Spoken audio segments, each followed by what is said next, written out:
Hi ಎಲ್ರಿಗೂ ನಮಸ್ಕಾರ. ಎಲ್ಲರೂ ಹೇಗಿದ್ದೀರಾ? ಇದು ನಮ್ಮ ಹೇಮಾವತಿ ನದಿ ನೋಡಿ. ಹೇಮಾವತಿ ನದಿ ತುಂಬಿ ಬೈಲ್ ಮೇಲೆ ಬಂದಿರೋದು, ಅಂದರೆ ಗದ್ದೆ ನಟ್ಟಿ ಮೇಲೆ ಬಂದಿರೋದು. ಗದ್ದೆ ನಟ್ಟಿ ಎಲ್ಲ ಮಾಡಿದ್ದಾರೆ ಪಾಪ. ನೋಡಿ ಎಷ್ಟು ಎಲ್ಲ ಹೇಗಾಗಿದೆ. ಹೊಸ ನಟ್ಟಿ ಎಲ್ಲ ಮೇಲೆ ಬಂದರೆ ಹೇಗೆಲ್ಲ ಗದ್ದೆ ಎಲ್ಲ ಕೊಳ್ತೋಗ್ಬಿಡುತ್ತೆ ನೋಡಿ. ಇವಾಗ ಸೇತುವೆ ಎಲ್ಲ ಮುಳುಗೋಗ್ಬಿಟ್ಟಿದ್ದು. ಇದು ಹಳೆ ಸೇತುವೆ ಮುಳುಗೋಗಿದೆ ಆ್ಯಕ್ಚುಲಿ. ಹೊಸ ಸೇತುವೆ ಮೇಲೆ ಹೋಗ್ತಾ ಇರೋದು. ಇದು ಹೇಮಾವತಿ ನದಿ.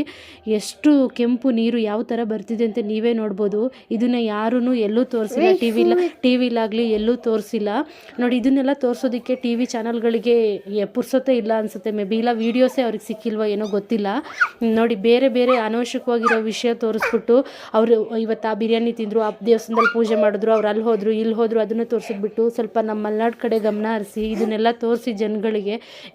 ಒಂದು ದಿವಸ ಬಿಡ್ದಂಗೆ ಮಳೆ ಬರ್ತಿದೆ, ನೆಟ್ವರ್ಕ್ ಇಲ್ಲ, ಕರೆಂಟ್ ಇಲ್ಲ, ಏನೂ ಇಲ್ಲ. 1 ವೀಕ್ 15 ಡೇಸ್ ಹತ್ತತ್ರ ಆಯಿತು. ಎಷ್ಟು ಬೇಜಾರಾಗುತ್ತೆ ಗೊತ್ತಾ ಇದನ್ನೆಲ್ಲ ನೋಡ್ತಾ ಇದ್ರೆ. ಸ್ವಲ್ಪ ನೆಟ್ವರ್ಕ್